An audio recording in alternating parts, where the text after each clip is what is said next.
మా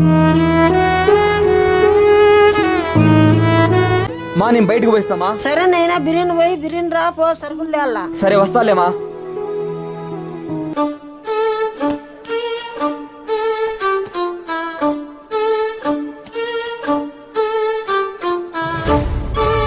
డబ్బులు ఏముండి తీ బయటికి తీ, డబ్బులు తీ.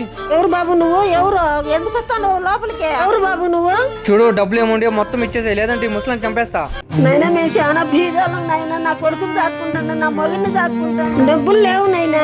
అదంతా నాకు తెలీదు. డబ్బులు మొత్తం బయటికి తీ, లేదంటే ముసలిని చంపేస్తా.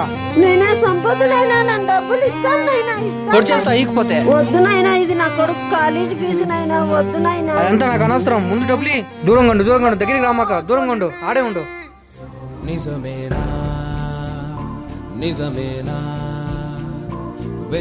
ఏమైంది మా అలా అన్నావు?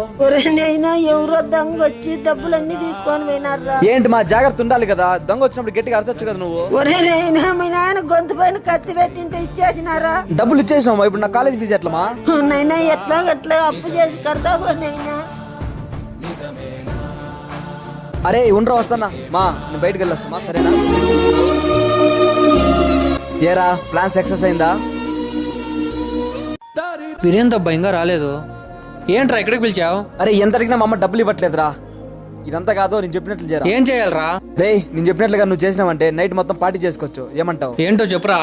రే డైరెక్ట్ గా ఇంటికి వెళ్ళు, మా నాన్న గొంతు మీద కత్తి పెట్టు, ఖచ్చితంగా మా అమ్మ డబ్బులు ఇస్తుంది. ఇకపోతే ఇంకోసారి బెదిరి ఇస్తుంది, ఓకేనా? రే వాళ్ళు మీ అమ్మ నాన్న అలా చేయడం తప్పురా. రే నైట్ పార్టీ చేసుకుందామా వద్దా? వీడేంటి ఇలా ఇబ్బంది పెట్టేస్తున్నాడు? సర్లే ముందు వస్తుంది కదా, సరే చేస్తాలే. సరే అయితే ఓకే బాయ్. సరేరా, నువ్వు చెప్పినట్టే చేసావు మావా. చూసారా, డబ్బులు ఎవరినైనా మార్చేస్తుంది, జాగ్రత్తగా ఉండండి.